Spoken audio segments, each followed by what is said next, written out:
네, 감사합니다. Recording in 파워포인트를 progress. 띄워주시면 감사하겠습니다.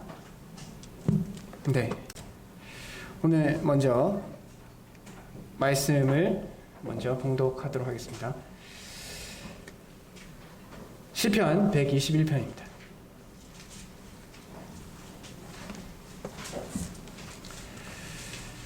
제가 읽도록 하겠습니다. 찾으신 줄 알고. 내가 산을 향하여 눈을 들리라. 나의 도움이 어디서 올까? 나의 도움은 천지를 지으신 여호와에게서로다. 여호와께서 너를 실족하지 하게 아니하시며 너를 지키시니가 졸지 아니하시리로다. 이스라엘을 지키시는 이는 졸지도 아니하시고 주무시지도 아니하시리로다. 여호와는 너를 지키시는 이시라. 여호와께서 내 오른쪽에서 내 그늘이 되시나니 낮의 해가 너를 상하게 하지 아니하며 밤의 달도 너를 해치지 아니하리로다. 여호와께서 너를 지켜 모든 환난을 면하게 하시며 또 영혼을 지키시리로다. 여호와께서 너의 출입을 지금부터 영원까지 지키시리로다. 아멘. 6월은 호국보훈의 달입니다. 호국보훈의 달을 생각하면 가장 많이 떠오르는 것은 아마 지킨다라는 단어일 것입니다. 그 실질로 하나님께서 이 대한민국을 지키셨어요. 특히 6.25 때 상황을 보면 그 크리스천 투데이라는 신문에 칼럼이 있는데요. 그 칼럼에 이런 글이 있습니다. 6.25 기간 동안에 5가지의 기적이 일어났다라고 이야기합니다. 이게 보통 일어날 수 없는 일들이 일어났다라고 얘기합니다. 그리고 그것이 하나님의 도우심이고 그것이 한국을 지키기 위한 하나님의 간섭이다라고 이야기하는데요. 그 중에 몇 가지만 소개를 드리자면, 일단 6.25 전쟁이 일어나고 이틀 만에 미국이 파병을 결정합니다. 그리고 사실 북한이 남한을 침략할 때 미국이 돕지 않을 거라고 생각했어요. 그래서 침략을 한 겁니다. 만약에 그걸 알았다면 침략하지 않았을 거예요. 그래서 실질로 소련과 이제 북한 사람들끼리 서로 편지를 주고받는 거 보면 미국이 참전하자마자 소련 쪽에서 이 전쟁의 승패를 질 수도 있겠다라는 것을 남기게 됩니다. 판단착오죠. 그리고 사람들이 그렇게, 북한 군들이 그렇게 생각하지 못했어요. 근데 미국이 바로 참전을 선포합니다. 그때 당시에 에치슨 라인이라고 해서 이 동북아 지역의 안보에 있어서 대한민국을 뺍니다. 그래서 이제 북한이 남한을 치게 되죠. 그러나 그거와 상관없이 미국이 참전을 선택하게 됩니다. 이게 첫 번째 기적이라고 얘기해요. 두 번째는요, 유엔이 모든 유엔에 이제 속해져 있는 나라가 한국을 구하기 위해서 참전을 결정하게 되는데요. 이 과정이 굉장히 신속하게 하게 됩니다. 그리고 더 놀라운 것은 이때 당시에 상임 이사국이 미국, 영국, 프랑스, 대만, 소련이 상임 이사국이었어요. 그래서 이 상임 이사국이 만장일치로 결정해야지만 유엔의 참전이 결정됩니다. 근데 걸리는 게 뭐예요? 소련이죠. 그래서 소련이 우리는 참전하기를 원하지 않습니다 라고 하면 진행이 될 수가 없었어요. 근데 흥미롭게도 그날 소련의 이 상임 이사국 대사가 참석을 하지 않습니다. 그래서 상임 이사국에서 바로 만장일치로 결정돼서 굉장히 빨리 바로 유엔이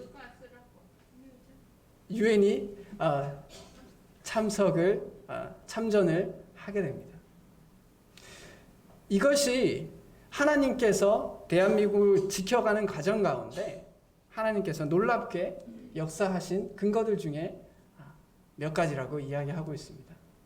우리가 이런 것을 바라볼 때 하나님께서 우리를 지키시는 것은 분명하다라고 생각합니다. 그러나 하나님께서 우리를 지키시는 방법이 이것처럼 어떤 기적적이고 놀라운 일들을 사용해서만 지키시는 건 아니에요.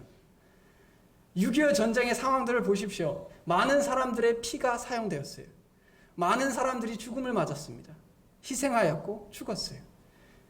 그래서 인간의 역사를 보면 하나님께서 역사하시는 것이 분명하게 있지만 또한 사람이 함께 역사하는 것 또한 같이 보여집니다. 우리가 이 두 가지의 극단을 버리면 안 됩니다. 이 두 개가 함께 가는 거예요. 마치 우리가 성경이 쓰여질 때 100% 인간이 쓴 거지만 또 한편으로는 100% 하나님께서 쓰셨습니다. 마찬가지로 하나님께서 우리를 지키실 때 하나님께서 역사하시지만 또한 우리를 통해서 우리를 지켜가십니다. 이 사실들을 우리가 잊지 말아야 한다고 생각해요. 이것이 지켜지지 않으면 기독교 신앙은 기복 신앙이 되어버립니다. 내가 하나님께 나아가면 하나님께 날 지켜주실 거야. 하나님께 기도하고 하나님께 헌금하면, 교회에 헌금하면 좋은 일만 생길 것이고 나쁜 일 생기지 않을 거야. 병 치유해 주실 거고 내 자녀들이 잘 될 거고 더 많은 것을 얻을 것이다 라고 바뀌어버리게 됩니다. 그래서 기존의 많은 교회들의 문제가 생기는 이유가 여기에 있다라고 생각해요. 우리가 하나님께 맡기는 것과 함께 하나님께서 우리를 지키시는 여러 가지 방법들이 있습니다. 오늘 그 말씀들을 통해서 하나님께서 우리를 어떻게 지켜가시는지에 대해서 깨달을 수 있기를 원합니다.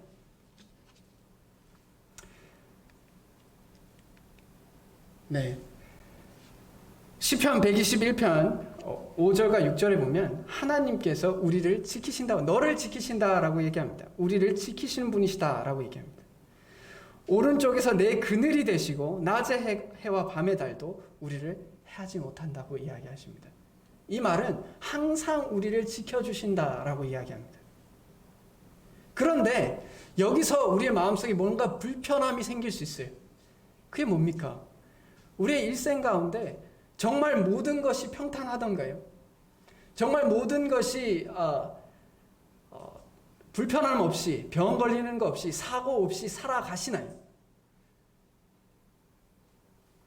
그렇지 않다라고 생각합니다. 특히 이 코로나 상황을 지켜보십시오. 정말 그리스도인들은 안 아픕니까? 그리스도인들은 코로나 안 걸리나요? 아닙니다. 그 마음속에 뭔가 불편함이 있어요. 왜 하나님께서 이렇게 낮에도 지켜주시고 밤에도 지켜주시는데 왜 나에게 이런 일들이 일어나는가?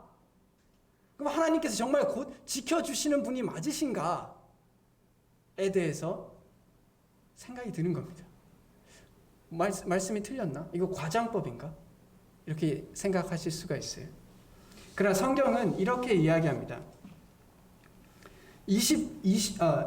121편 7절에 보면, 그 다음 절에 보면 여호와께서 너를 지켜 모든 환난을 면하게 하시며 또 내 영혼을 지키시리로다 라고 이야기합니다.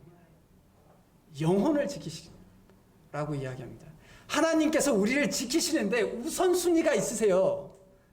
이걸 우리가 기억해야 합니다. 만약에 그렇지 않았다면 스데반이 그 돌에 맞아 죽을 이유가 없습니다. 욥이 고난을 받을 이유가 없어요.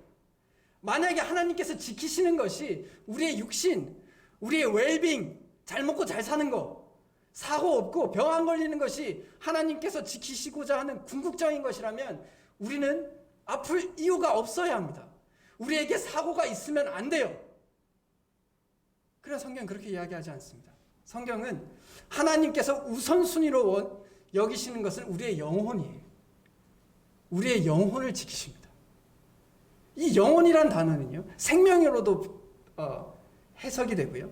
또 내면 안의 자신이라고 해석이 됩니다. 혹시 여러분들 그 오은영 박사님이라고 혹시 아시나요?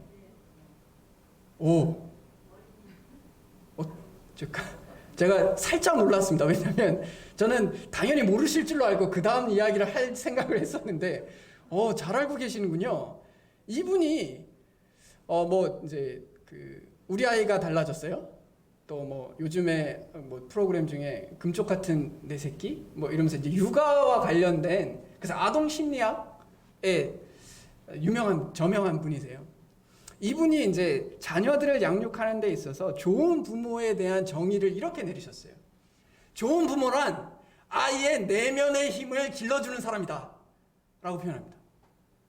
진짜 좋은 부모는 이 아이가 내면이 단단해질 수 있도록 도와주는 부모가 좋은 부모라고 이야기하는 거예요.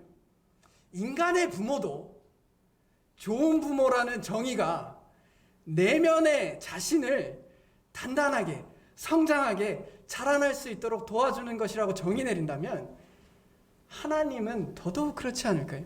우리의 영혼의 아버지 되시고 영혼의 아버지 되시는 하나님께서는 우리를 지키신다는 것, 좋은 하나님이시다라는 것의 근거는 이분께서, 하나님께서 우리의 내면을, 우리의 영혼을 지켜가시는 거예요.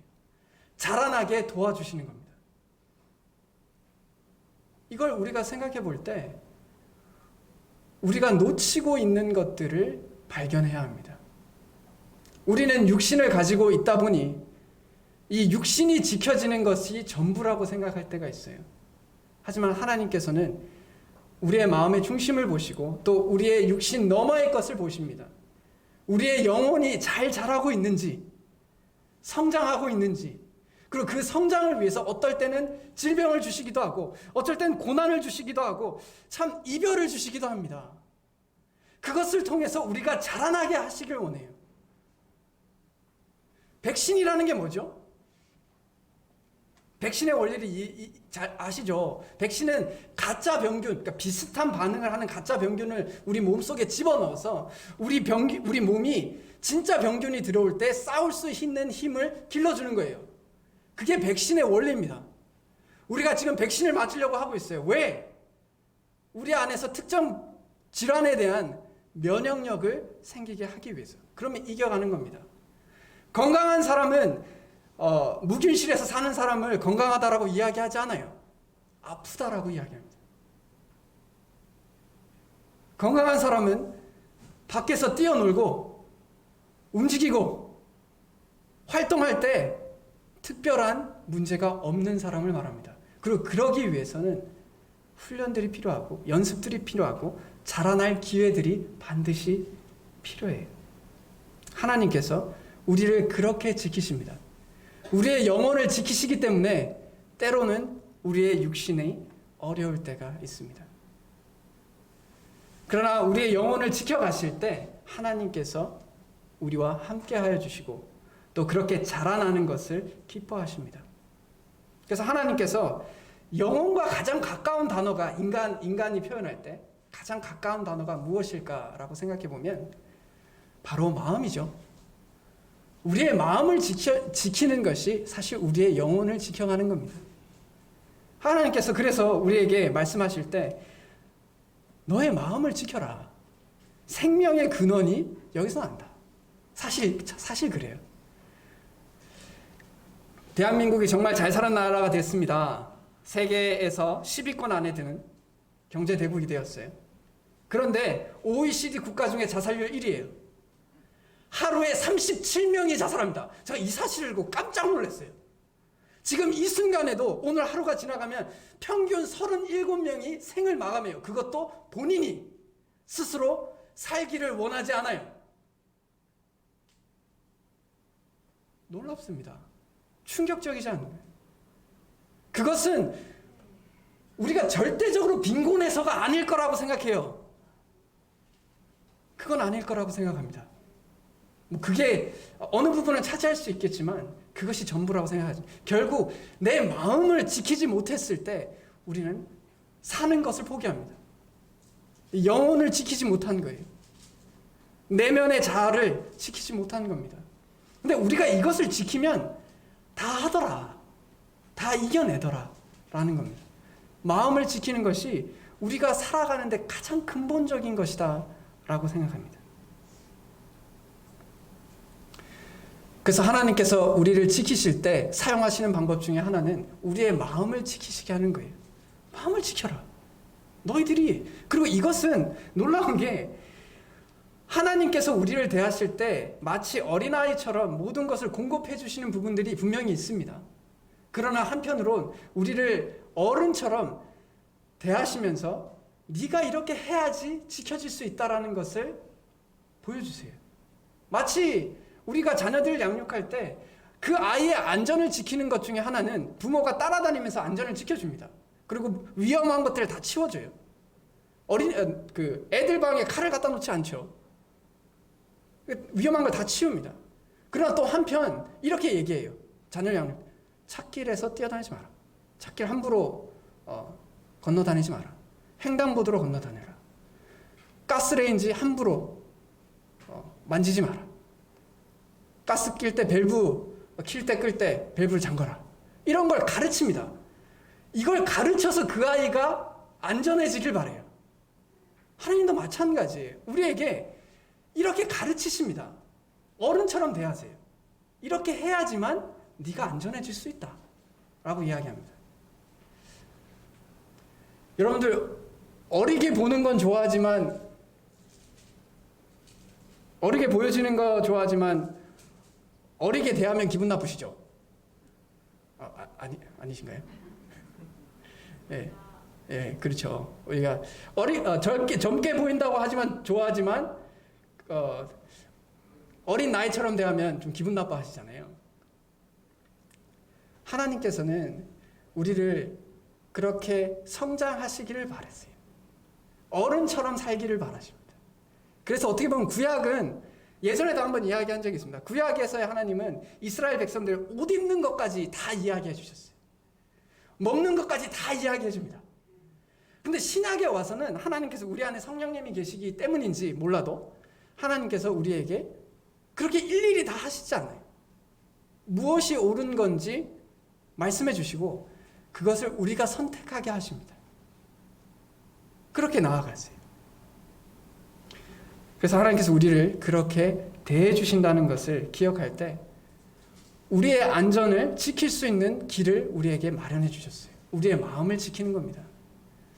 자, 우리의 마음을 지키는 것 중에 한 가지를 말씀드리고 싶은 건, 제가 이제 성경을 공부하다가, 말씀을 공부하다가 성경과 상관없는 사람들, 그러니까 그리스도인들이 아닌 사람들이 성경에서 이야기하는 어떤 사실을 세상 가운데서 발견을 해서 그것을 가지고 다른 사람들에게 영향을 미치는 것들을 보면 놀랄 때가 있어요. 그들은 하나님을 믿지 않지만 마치 하나님이 있는 것처럼 가정을 했을 때 나오는 어떤 연구 결과들을 내놓을 때 놀랄 때가 있어요. 아, 이게 정말 사실이구나. 우리가 하나님을 믿는 사람만이 이렇게 생각하는 게 아니라 하나님이 없어도 많은 사람들이 이것이 옳다라고 생각하고 있고 그것을 위해서 서로를 조언하고 살아갈 수 있게 격려하는구나 라는 것을 발견할 때 놀랍습니다. 그 중에 하나가요, 뉴저지에 있는 대학, 미국 뉴저지에 있는 대학 러트거즈라는 대학에서 이런 실험을 하게 됩니다. 사람에게 있어서 감사에 대한 효능, 감사하는 것을 습관적으로 하는 사람이 어떤 유익이 있는가에 대한 실험을 합니다. 그 실험 결과가 보통 사람보다, 감사를 잘 하지 않는 사람보다 감사하는 사람이 22%더 행복감을 느낀다라고 얘기합니다. 하지 않는 사람들에 비해서. 성경에서 우리가 항상 감사하라고 이야기하죠. 놀랍습니다. 또 그 대학에서 이렇게 이야기합니다. 사람이 경외감을 느낄 때요, 그러니까 압도당하고 자연을 보거나 나보다 초월된 존재가 있다라는 것, 그리고 그분이 하신 어떤 역사나 그 증거들을 바라볼 때 그걸 경외감이라고 얘기하는데, 그 경외감을 가질 때 삶에 긍정적인 영향을 미치는 게 일반 사람보다 33% 더 삶에 긍정적인 영향을 끼친다라고 이야기합니다. 하나님께서 우리에게 명령하신 것들, 하나님께서 우리에게 권면하시는 그 모든 것들이 결국 우리의 삶에 직접적인 영향들을 가지고 있다는 것을 잊지 않았으면 좋겠습니다. 하나님께서 우리에게 마음을 지키라고 이야기하셨을 때 우리가 기억해야 될 것은 하나님을, 여호와를 경외하는 그 마음을 가졌을 때 실질로 우리의 마음속에 삶의 긍정적인 영향이 생긴다는 거예요. 우리가 누군가를 경외하고 누군가로 인해서 감동받고 감탄을 할 때 실질로 우리의 인생에 유의미한 긍정적인 영향을 우리가 받는다는 겁니다. 이것을 마음을 지킨다는 것과 같다는 거예요. 하나님께서 이렇게 마음을 지키라라고 이야기하십니다. 자기 자신을 의지하거나 세상 다른 것들을 의지하는 것이 아니라 하나님을 경외하고 공경하고 두려워하는 이 마음으로 우리가 행복해질 수 있다라고 이야기합니다. 33%면 3분의 1이죠. 사실. 많은 사람들이 이 경외감을 가질 때 더욱더 행복해질 수 있다라고 이야기합니다. 또 우리가 이제 마음을 지킬 때 어려운 부분들이 있을 수 있죠. 내 마음을 항상 평안 가운데 혹은 하나님을 우리 마음의 중심에 두는 것에 대해서 불편할 때가 있어요. 그때가 언제냐? 여러 가지 경우가 있을 수 있다고 생각합니다. 그러나 그 중에 하나는 비교라고 생각해요. 우리가 사람들과 사람들을 비교합니다. 나와 다른 사람들을 비교해요.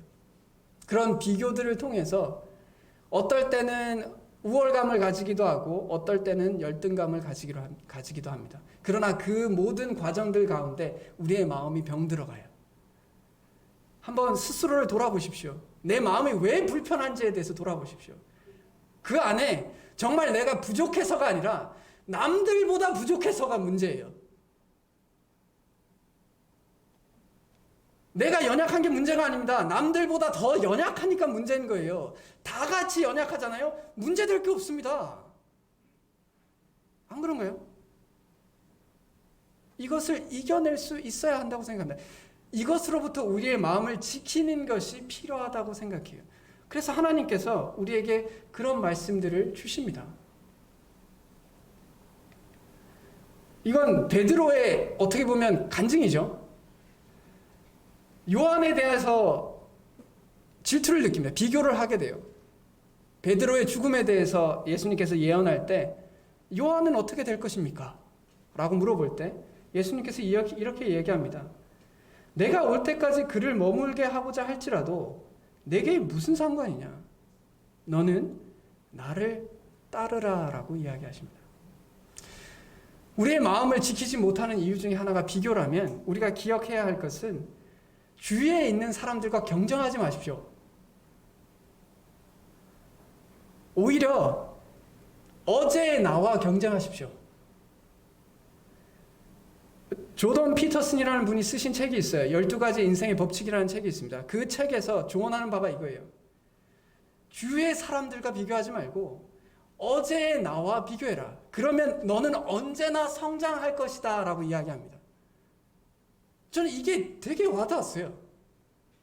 저 역시도 다른 사람과 저를 비교합니다. 그리고 어떨 때는 우월감에 빠지기도 하고 어떨 때는 열등감에 빠지기도 해요. 그러나 좋지 않습니다. 그게 저에게 행복이 되지 않아요. 왜냐? 우월감에 빠지더라도 그건 찰나입니다. 또 언젠가는 저보다 잘난 사람을 보게 돼요.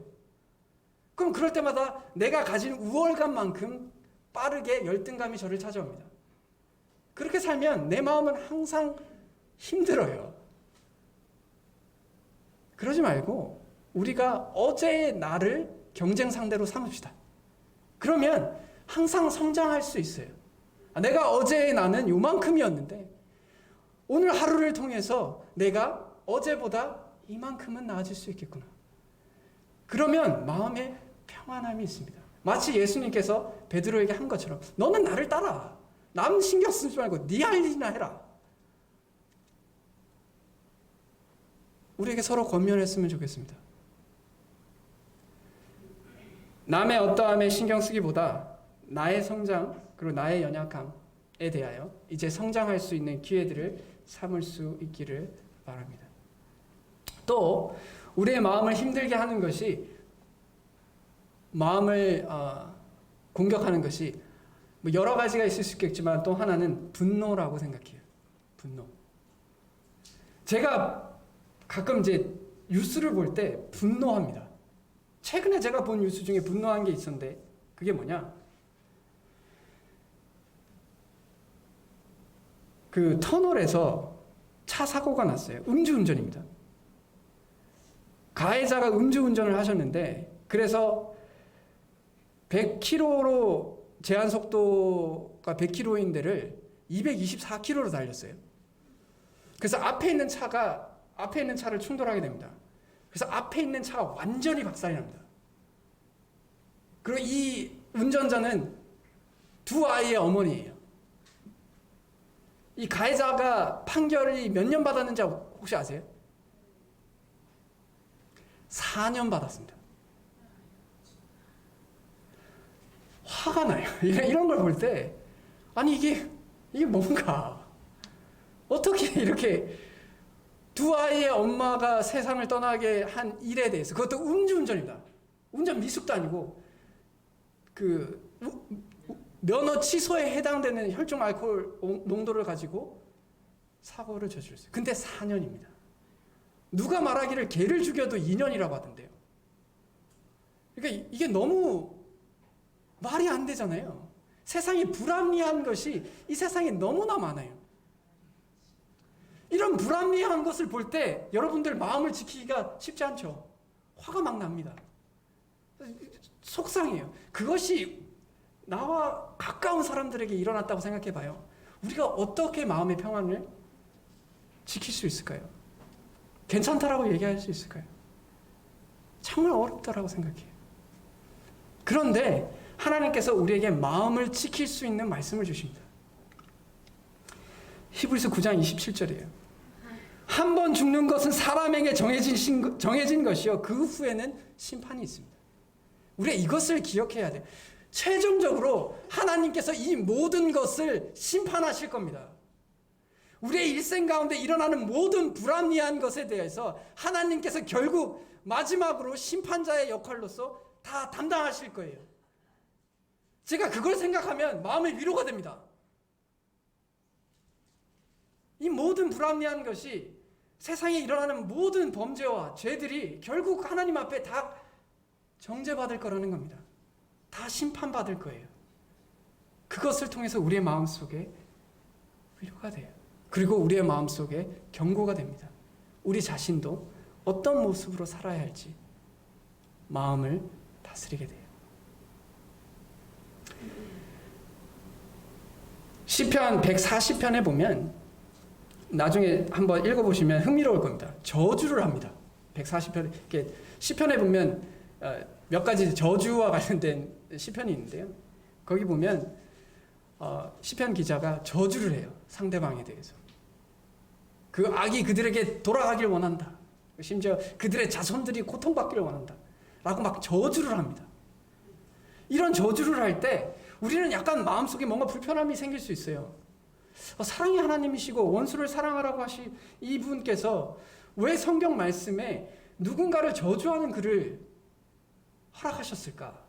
라는 생각을 할 때 저희가 깨달을 수 있는 부분이 이거예요. 누군가에게 불합리한 일을 당했을 때, 분노를 느낄 수밖에 없는 그 상황에 닥쳤을 때 복수를 네가 하지 말고 하나님이 나에게 맡기고 나에게 너의 마음을 토로하라는 겁니다.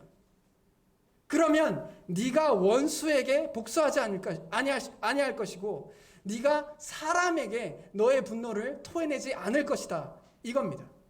그래서 하나님께 마음껏 저주하라는 거예요. 성도님들, 제가 이것을 해보니까요, 정말 그렇더라고요. 우리가 살면서 마음에 불편한 것들을 불편하게 하는 당사자에게 이야기하는 것이 아니라 하나님께 토해냈을 때 당사자에게 너에게 토해낼 게 없어져요. 우리가 살면서 사람과 사람 사이에 불편한 이유가 그 분노가 아직 남아있기 때문에 그렇거든요. 그러나 그 분노를 하나님 앞에 다 토해내십시오. 심지어 저주까지도. 그렇게 했을 때 하나님께서 우리의 마음속에 있는 모든 분노를 다 토해내시고 난 다음에 우리에게 말씀하세요. 그래, 내가 잘 들었다. 네가 참 마음이 힘들겠구나. 그렇지만 내가 너를 사랑한 것처럼 그 친구도 그 사람도 내가 사랑한다. 그리고 너도 사랑해야 될 존재다.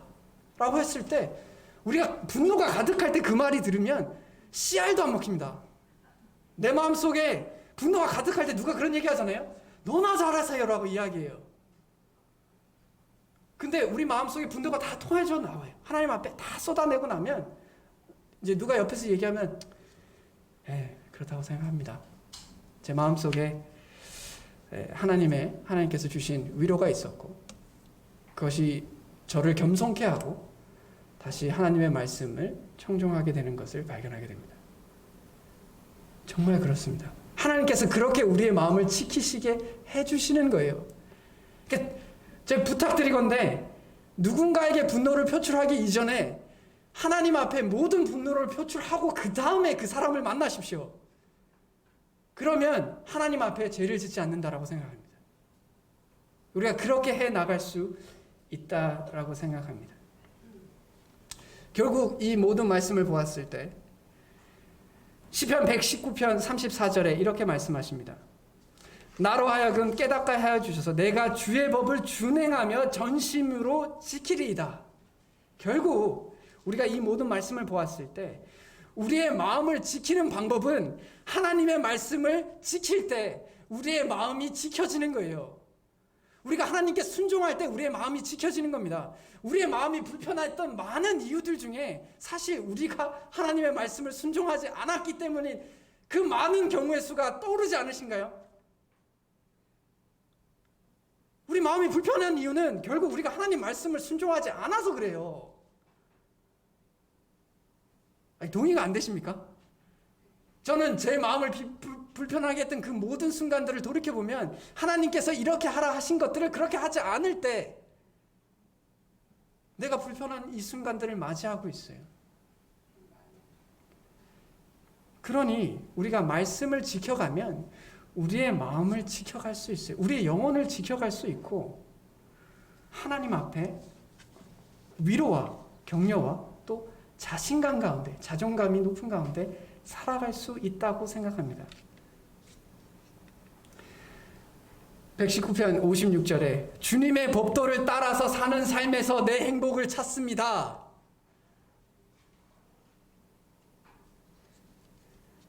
우리의 마음을 지키는 것은 하나님의 말씀을 지킬 때 가능합니다.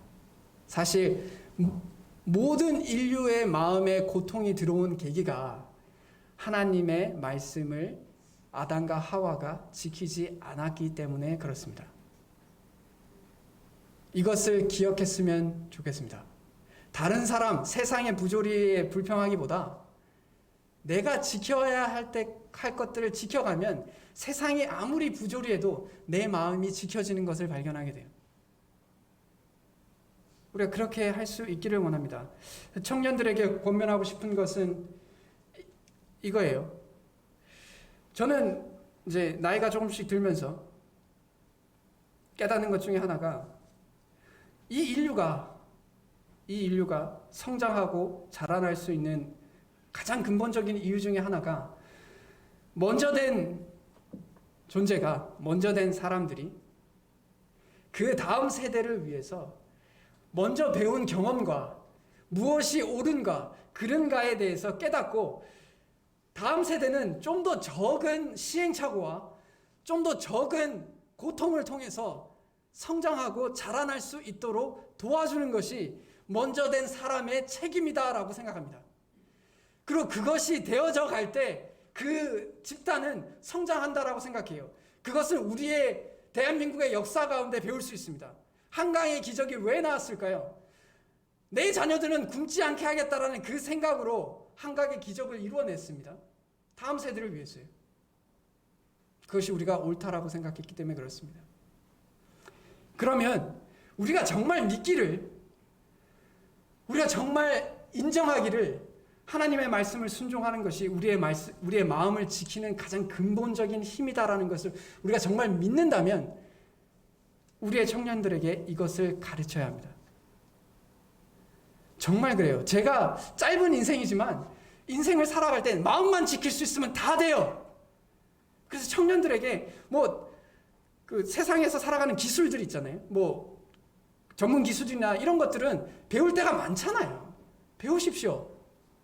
그런 거 배우지 말라는 거 아니에요. 그것을 통해서도 하나님께 영광을 돌리십시오. 그러나 여러분들의 마음을 다스릴 수 있는 법을 지금부터 배워가십시오. 그래서 흔들리지 않고 마음을 지켜감으로 그 마음의 행복감을 누리고 자존감이 높은 가운데서 살아갈 수 있는 복락을 누릴 수 있기를 간절히 바랍니다. 만약에 이거 외에 다른 방법이 있었다면 저희가 이렇게 모여있을 이유가 없습니다. 인생을 살아가는 데 있어서 하나님의 말씀을 통해서 우리의 마음을 지키는 것보다 더 나은 방법이 있다고 했을 때 우리는 그것을 향해 나아갔어야 해요. 우리가 힘들게 이렇게 모이거나 주님의 말씀을 전하고 듣기 위해서 몸부림치지 않을 것입니다. 다음 세대에도 이런 귀중한 진리가 다음 세대에도 전수될 수 있기를 바랍니다. 그래서 청년들은 또 다음 세대에 그것을 전할 수 있는 저희들이 되었으면 좋겠습니다. 다 같이 기도하겠습니다. Recording stopped. 하나님 아버지 은혜를